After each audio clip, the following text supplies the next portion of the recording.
Si vous êtes nouveau, abonnez-vous sur cette chaîne en cliquant sur la cloche de notification pour ne pas rater un aucun de nos vidéos. Très heureuse de vous retrouver encore pour ce nouveau numéro de votre émission Batoli, émission et Sarabino conseil par rapport à astuce de Saïlaka.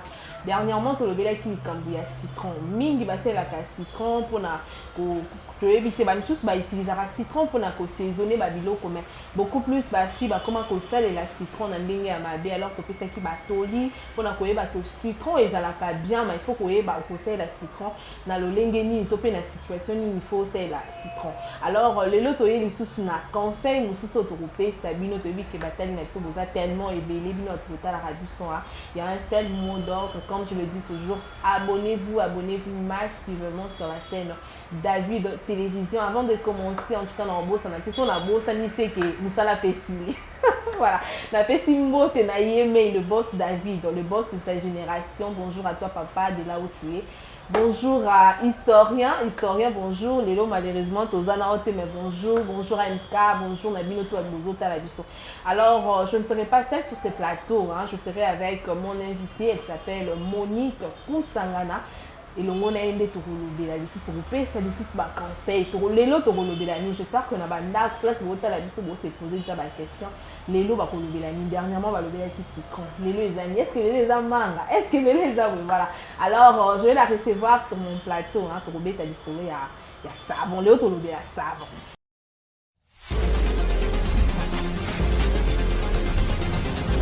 David TV, un choix exact pour nos visions.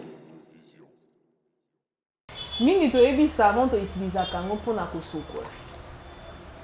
Tu utilises le savon pour que les bisous on te verra bien à bisous tous préférer utiliser savon en liquide mais ming bezara savon te bien en on aime quand bien en savon voilà alors ming basé la savon na ndenge moko ya mabe bisous se passe le savon na ndenge moko ya normal que avec au chocolat lui savon il faut que moi savon ils apportent que na ni kanzoto bien soit na se nettoyer bien mais beaucoup plus tu es baka utilité il y a savon ni les savons et mes makananzoto ya moi c'est beaucoup plus chez les filles basio bazalaka que ozo sokola nzoto tu prends le savon juste ceux qui va bien ceux qui gain ceux qui ni wana tu au frotter savon et puis ozo mi frotter na carte en tout cas les autres voyez ni au savon et mes makananzoto ya moi si. Alors, je ne serai pas seule sur ce plateau, comme je vous l'ai déjà dit. Je serai avec Monique Kusangana. C'est avec elle que nous allons trouver comme assuré le savon et ça la canine. Nino et mes marananzoto ya moi. Quels sont les inconvénients et le savon la carte à moi si voilà. Elle est déjà là, mon invitée. Bonjour, bonjour Monique. Oui, bonjour Grâce. Bonjour, vous allez bien? Oui, Dieu fait grâce, je vais bien. Et toi? Oui, ça va bien. En tout cas, beauté, c'est le bien parce que c'est un gala. Non, Lando. Alors, Monique Kusangana, en tout cas, c'est un plaisir pour moi de vous recevoir également sur mon plateau. Le plaisir est partagé. Voilà, merci beaucoup. Alors, le lot au bétal est solo à savoir. Dernièrement, tu as qui citron. Tu as qui a avantage, n'a désavantage à citron. Ni au citron et ça la surtout na basio a mesana ko zo citron azo baka yango donc bamsus balobaka o soro baki yango atoza ki sous vierge te rozo ni so vierge ko ça la mambebele bele ma to eda ki bango ba e baba inconvénient ya citron. Lelo to na lisolo ya savon. OK. Pour na yo d'abord, on utilisera savon pour na ni. Merci beaucoup pour la question. Vraiment, on a CP d'abord tout le savon. Nga savon na que ça produit encore liquide ou bien solide auto utiliser ka yam susupona ba ben abiso yam susupona ba assiette ko sokola biloko to ça la savon banda ko to ça la savon donc savon to utiliser en beaucoup plus na ko bongisa na ko sokola o ezaki yam susu ya ko beba dans ce sens là donc c'est vraiment un produit très important pour na ba être humain. Voilà, et ça produit mon très important pour na biso ba être humain et d'arabiso na ba ben intime na biso ma d'abord étant que ça moi est-ce que savon et ça la ramabe pour na sexe ya moi si est-ce que savon et me marapé ba infection na sexe ya moi si bato bazara na petit temps azo sokola azui savon na ye a frotter yango na eloko mo na bosani kombo ezo kimanga basela vraiment beaucoup plus chez le filles a frotter savon à côté ici azo nika est-ce que ba baraté que savon et apportera ba infection na bato ba utilisera ba biloko na est-ce que ba yeba kango to eza kozanga boye bile merci beaucoup maman Grâce Bible zo ba na biso mes peuples périt par manque de connaissances et là quand ma peuple na biso mingi tout surtout ba jeune fille zo ba bango nini baza na ignorance pe baza na biyoka yoka bazo ndima nyonso c'est ce qui fait du mal prochainement dernièrement to le bela ki citron to le baki ni ba jeune fille bazo yoka biyoka yoka et na biyoka yoka sans se rendre compte il y a ça ta recherche mon côté bazo bimisa bazo ndima ba biloko bazo yebisa bango. De même aussi par rapport à savon, on dit bien que est-ce que batoye bakaso qui ba savon neto utiliser na c'est et mais la personne ba infection. C'est vraiment na ce qui l'eau na ba gants voilà à utiliser gants à savon à frotter à côté c'est vraiment bien à côté ici na quatre pour dire que nazo longola ba salité et kangama est-ce que c'est vraiment important de faire ça? C'est vraiment dangereux de faire de telles choses.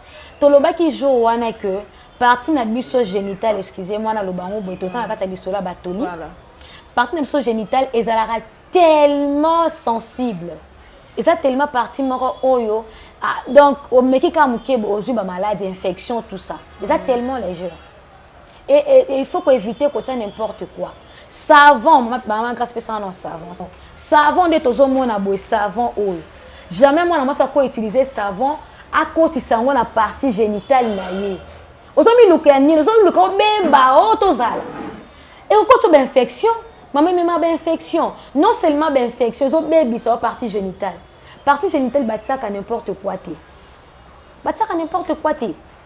hein maman Grâce ezaka ka ignorance baba na ba fi bazana yango bazoye ba biloko te bo lukaka ko s'informer c'est mieux. Il faut que tout na kokota ba formation bande ko bazo ça c'est ba formation OK oye bandeni OK ko soigner partie génitale na yo to ba ki mukolana mai ya pamba donc mai ya pamba ka pona ko nettoyer mais on a beaucoup plus ba filles bazo na ebité biyoka yoka akokeli pa maman moko boye bisi moni soro lingo zonga bo soro lingo sala bo tu dois faire ça or que ils ont détruire beaucoup plus savon mais sous vraiment mousse na wana vraiment et côté na ka tu sais pas ils ont créé ni yo mi mon peut-être que na nettoyer kuna propre mais or que ils ont bota mais sous ba savon liquide yo bazo utiliser savon liquide au moins na tia tiango na mai na ba o bazana bango na bazana bango na ba nini ba toilette na bango to ba bani ba latrine na bango bien là tout ça bazana ba douche na bango vraiment bien organisé tout ça à cause ani na baignoire na ye alali na yo wana azui savon liquide na tia oui to la mindele ton dimi mais bon ouais batte que le fait d'utiliser même savon liquide wana na c'est tu te détruis na carte na yo tu te détruis. Savon c'est bien to loba awa ke to utiliser kayango et sungaka biso to za la propre et tout ça to longola ba mauvaise odeur ne to sala na citron mais seulement ils ont ba partout ko utiliser savon te neti benda yo mama paysan de ozawa na partie génitale na yo ojuka savon ndenge ezabo ozo appliquer pour na gant pourquoi nango wana okoti ici pour dire que naza ko se nettoyer tout ça que ça détruit ezapo naza la mauvaise odeur te mais moi je m'étonne. Voilà, merci beaucoup Monique. Bon, tout ce qui faut toi la candidature. Vraiment, toi la candidature. Merci beaucoup Monique. Les lots en tout cas doivent être obéis à savon. Parce que madame surtout ça la kango na ignorance. O éviter savon, ils ont détruire, ils ont ça yo éviter ça ko utiliser savon parce que mais surtout ba somba ka ba singana c'est la savon mon bo ça la ka bien même singa or que o yebi ba inconvénient à savon. Alors toujours continuer l'émission na robeta c'était na bino batina nous s'abonner en tout cas abonnez-vous massivement sur la chaîne David Télévision boss David le boss de sa génération na nyango boya yo nanya ko boya za te mutako isa boliat. Voilà. Alors je continue avec Monique. Vraiment. Dans le but déjà savon et le réseau produire nanzo to ya basi. Ce que toki na ka mibali. En tout cas vraiment merci beaucoup maman. Émission voilà. Est tellement kitoko. Na ka mibali savon. Ils ont détruire tes os salanini. OK, savon d'abord pour la mobile écoute c'est simple non maman. Mobile on utilise savon pas sur roulette. Mais na pratique mais maman yo canal Maman grâce, n'aime qu'elle a retenu une question, elle a eu est-ce qu'on go comment. Voilà. Au moni, mo qui les a passé maman. Mo qui les a passé. Bana mi bali ba osala makambo ming et ça continue jusqu'aujourd'hui. Et si la té. Moi mon bala ko so savant on nenga sa ba koti. On to so mona ba mi bali so ba kota na douche. A ko sala ta ine habita e mo bali. Banda kotaki na so. Wana yo lobi mo mbalo azara soin makasi.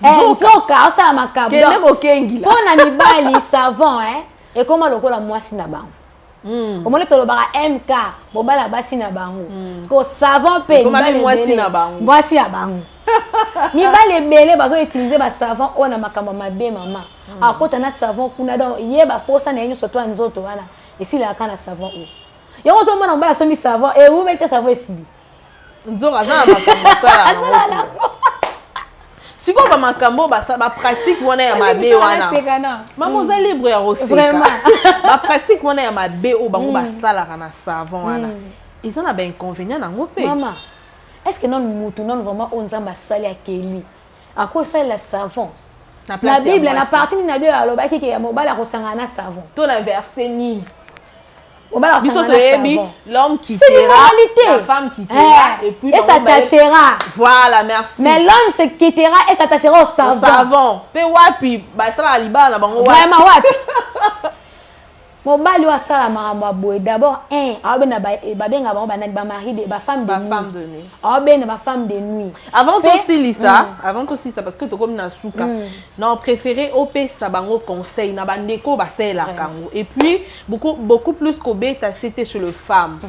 Et surtout la biso 12 ans 13 ans peut-être que nanda ku ba maman zane na ba enseignement na te que savon mais marabe infection et bien été en tout cas kopé ça conseil et pas ya basi et pas ya mibale et puis ba dédicace non parce que tu comme na sika. Merci beaucoup maman Grâce. En tout cas bande ko ngai ozali émission Batoli. Ezaka wana pona opé sabino Batoli. Maman Grâce à lobaka toujours que to s'abonner massivement. Ya mutu ya pezali to commenter, to partager, surtout to aimer.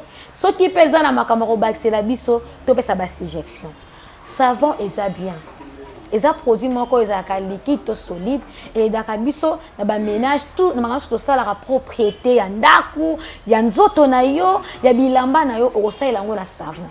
Mais utilité zo boma biso.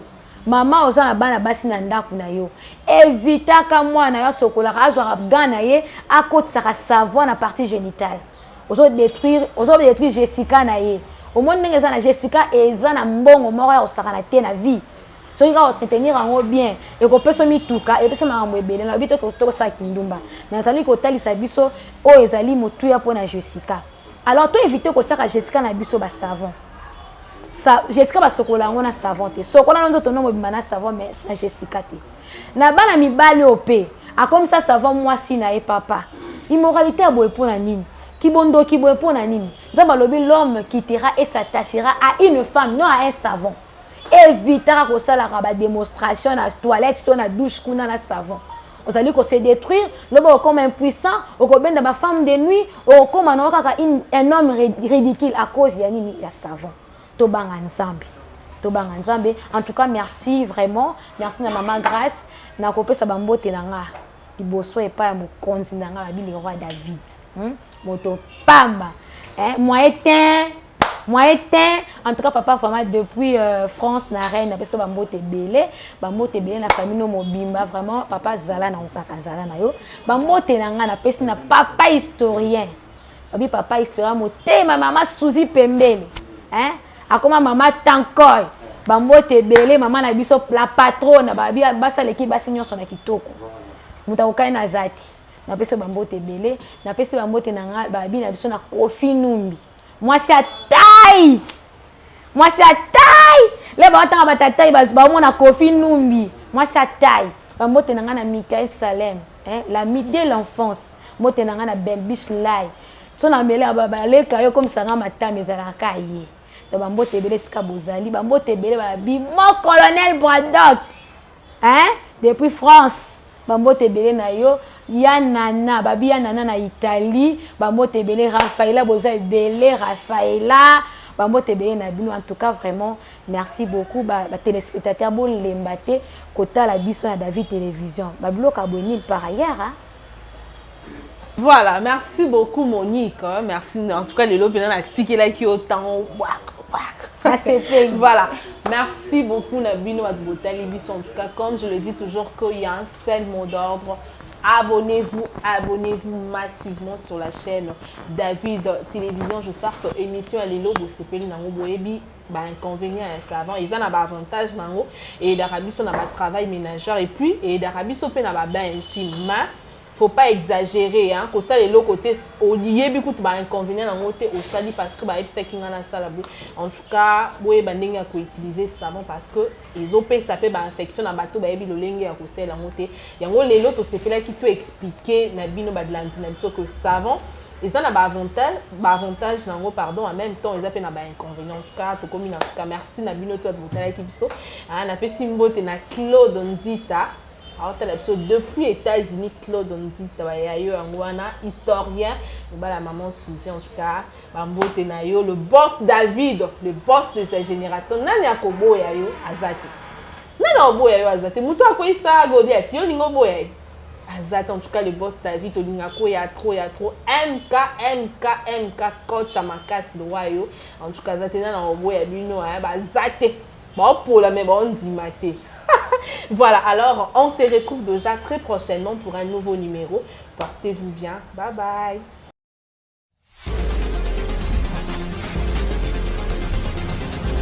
David TV, un choix exact pour nos visions.